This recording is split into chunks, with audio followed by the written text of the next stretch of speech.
समुद्र पर हल्की ठंडी हवा बह रही है, किनारे की ओर बढ़ती हुई।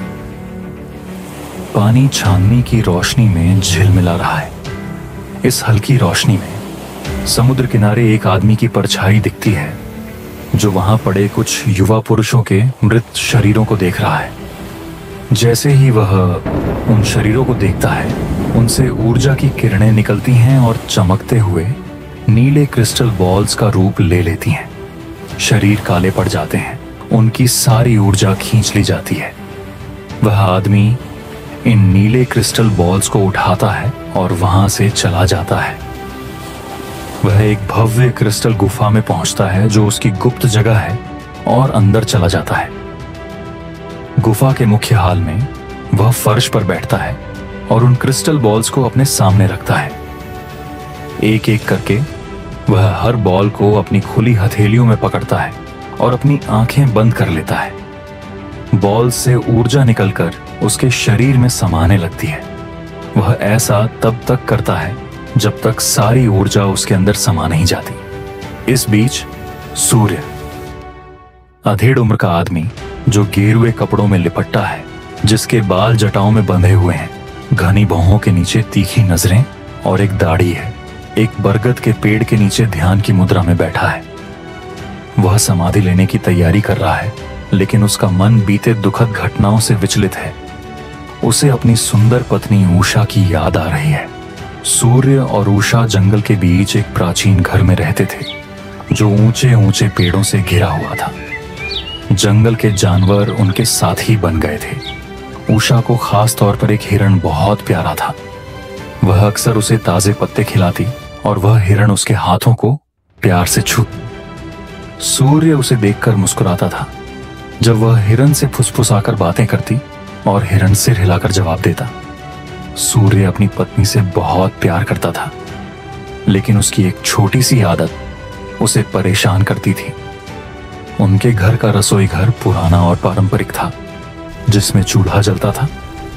उषा अक्सर खाना बनाने के बाद चूल्हे की आग बुझाना भूल जाती थी और सूर्य को हमेशा डर रहता था कि घर जल ना जाए।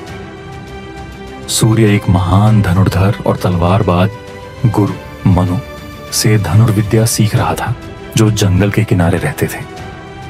मनु को उनके क्षेत्र का सर्वश्रेष्ठ धनुर्धर माना जाता था। सूर्य उनके सबसे पसंदीदा शिष्य थे। मनु ने अपने शिष्यों को कई तरह की तकनीकें सिखाई थीं, जिनमें से एक उच्च कोटि की तकनीक थी, जिसे केवल सूर्य ही सीख पाया था: बाण को आग के हथियार में बदलना। इसके अलावा मनु उन्हें ध्यान और सांस से जुड़ी तकनीकें भी सिखाते थे। सूर्य के अनुरोध पर मनु ने उसे समाधि की गहरी कला भी सिखाई थी।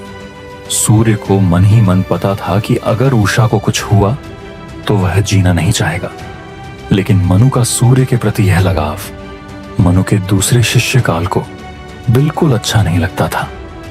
काल, जो मनु का बेटा भी था, अपने पिता की प्रशंसा पाने के लिए तरसता था। वह अपनी धनुर्विद्या में निपुणता हासिल करने की कोशिश करता, लेकिन कभी सूर्य की बराबरी नहीं कर पाता। काल सूर्य से नफरत करने लगा। यह नफरत तब चरम पर पहुंच गई जब सूर्य ने मनु द्वारा आयोजित एक धनुर्विद्या प्रतियोगिता जीत ली। गुस्से में भरा काल वहां से चला गया। बाद में सूर्य ने उसे एक झरने के पास मायूस बैठे देखा। काल की नीली धोती एक किनारे से फटी हुई थी। सूर्य ने उससे पूछा कि क्या वह ठीक है। काल ने गुस्से में चिल्लाते हुए कहा कि उसे अकेला छोड़ दे। सूर्य काल की नफरत से परेशान था, लेकिन उसे नहीं पता था कि वह अपने रिश्ते को कैसे सुधार सकता है।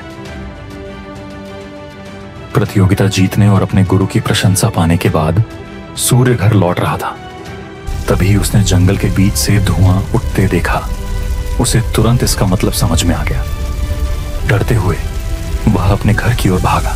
जब उसने अपने घर को जलते हुए देखा तो चीख उठा।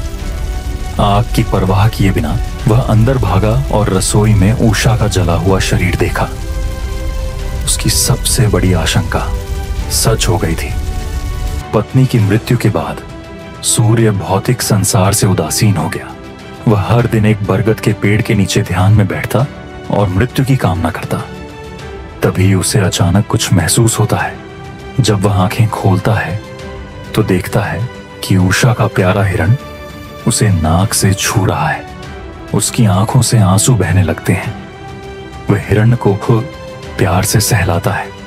उसकी नजर हिरण के मुंह में कुछ फंसा हुआ दिखाई देता है।